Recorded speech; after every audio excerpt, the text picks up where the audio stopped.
What's up, YouTube? It's your boy, it's your homie, FuturisticMike. Welcome back to another Power Book 3 Raising Kanan video.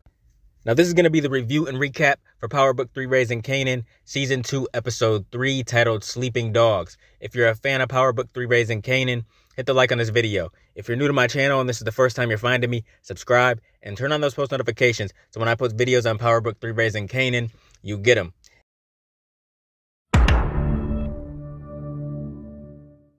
Now, this episode was juicy, man. It was definitely good. This was a really solid episode. I'm going to give it a 9 out of 10. Probably my favorite episode so far. I mean, so much stuff happened in this episode. It was crazy, man. I loved the encounter with Howard and Kanan. I absolutely loved it because it was about damn time. Howard said something to Kanan. I'm so glad that he told Kanan that he's his father. You know, Kanan didn't believe him at first and he mentioned it to Rock or whatever, but I feel like at the end of this episode, Kanan really did believe Howard. And I can't wait to see what's next with this whole storyline, you know, with Howard, Rock, and Kanan. I can't wait to see what's going to happen.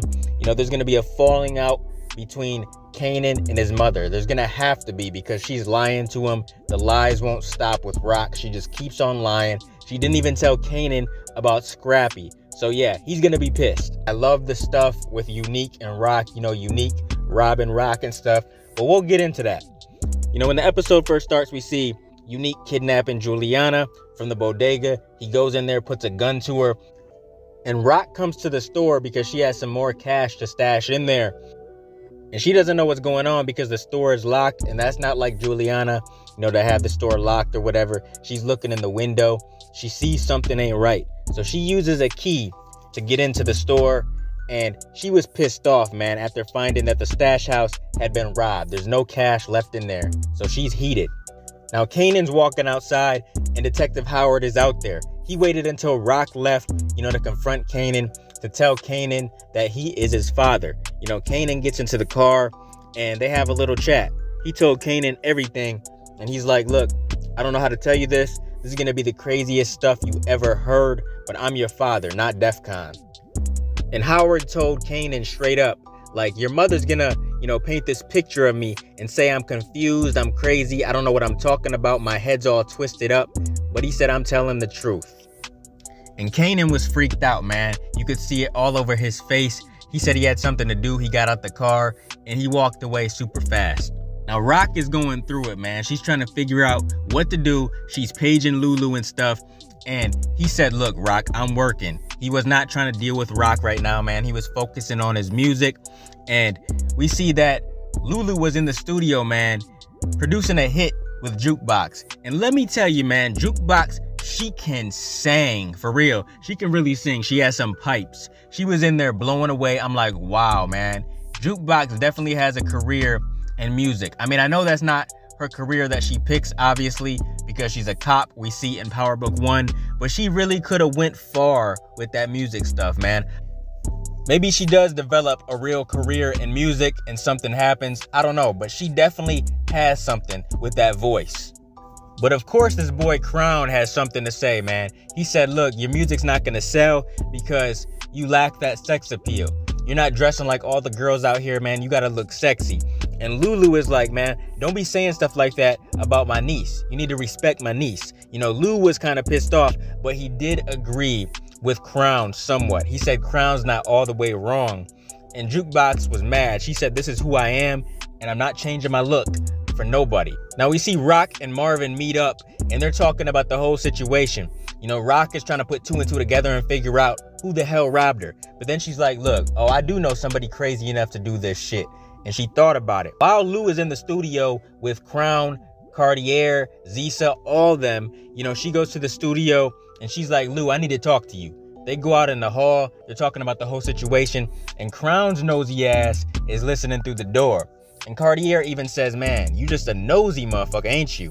But yeah, they're talking about the whole situation. Rock says, Lou, you need to get to work, real work. We need to do this. We need to find out what's going on. And she told him, you know, she thinks it's Unique that did it. I forgot to mention too, Cartier was attracted to Rock. He was trying to spit his game, you know, he was trying to get at her and stuff. She already knew who he was. But I don't know if these two are going to have a relationship in the future or not. we're just gonna have to wait and see. I don't know what's going on, you know, with Symphony and stuff, but yeah, we gotta wait and see. It seems like he wants Rock. At this point in the episode, man, Rock is in a pretty messed up situation, man, because she doesn't know what to do. She needed that money to re-up with Juliana's cousin Joaquin. You know, she just doesn't know what to do.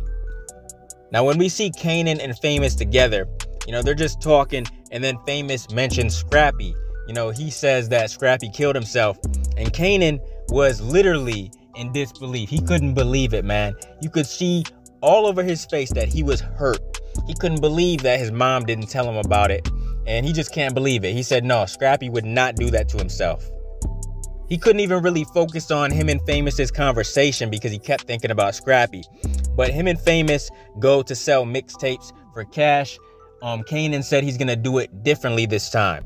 And we see that Kanan visits Rock's building and he steals some crack. He took a big ass bag of it too, and he put the crack inside of the mixtapes. And he was selling a lot of the crack too, man. You know, everybody was lining up to get some of this. Now we see Jukebox and Kanan talking, and Jukebox did not believe the thing about Detective Howard, you know, what Kanan told her. She didn't believe it at all. And Juke told Kanan not to mention nothing, you know, to his mom or whatever, but she came in the room and said, what are y'all talking about? Jukebox went to bed or whatever, and Kanan straight up asked Rock about Detective Howard, you know, saying he was his father and stuff.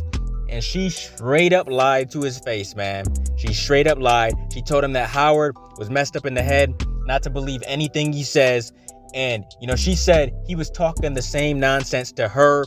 You know, she just kept on lying. And honestly, it was pissing me off in this scene. You know, Rock is a big ass liar. I like her character, but she just cannot keep it 100 with people, man. The people that she loves. She cannot keep it 100 with her son.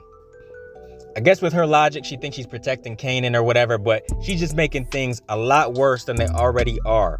Oh, and she lied about Scrappy, because Kanan asked about that, and she lied to him about it, man. I'm so tired of the lies.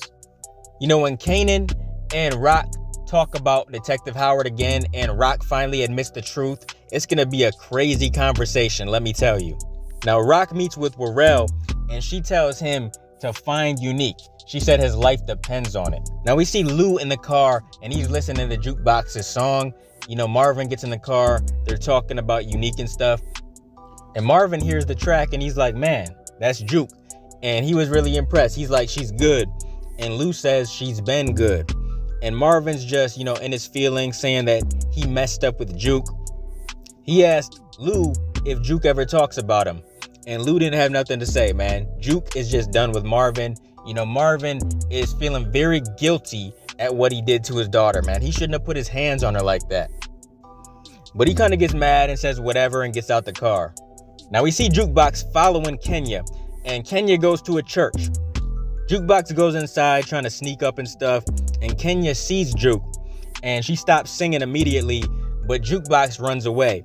And Kenya tries to chase her outside, but Juke was gone. You know, she knew that she was her daughter.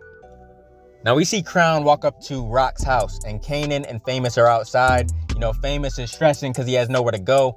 And Crown says, look, I might be able to hook you up. And Famous is super excited, man. He's like, yes, thank you for saving my life. He said it's hard out here. But Crown said he'll do what he can, you know, to try to get him a spot to live at. But snake-ass Crown, man, knocks on the door. He wants to see Rock. And he has a proposition for her. He wants to talk to her about getting Lou out of the studio. He said, look, what if I offer you the studio at a cheap price and Lou can get back out on the streets where he belongs? He said he'll launder her money and stuff, but they didn't get to have the conversation too long because she got a phone call about Unique. If this ever gets back to Lou though, man, Crown, he's in for some trouble. Now, Warrell got a call from Unique. He knew where he was at, and they all thought it was a trap or whatever, so they put a gun to Warrell, and they went inside the building with a gun on him. They didn't know what to expect. Now, we seen Juliana there, man. Unique had a gun to her, and Unique just wanted to talk. They talked about, you know, whether or not they should kill Unique, but they said the police would know it was them. But basically, you know, Unique just wants peace. He wants to retire, so he's trying to make a deal with Rock. And she said, look, okay, we can do that, but where's my money? You know, she put a gun to him and said, go get my money. Now in the last scene, man, we see Kanan run into Detective Howard again, and he was curious what Rock said about him. He said, I know she said I'm crazy and everything, but I'm not crazy. He told him the truth. He said, I remember that you shot me, but I'm not going to turn you in. I'm not going to say nothing because I wouldn't do that to my son.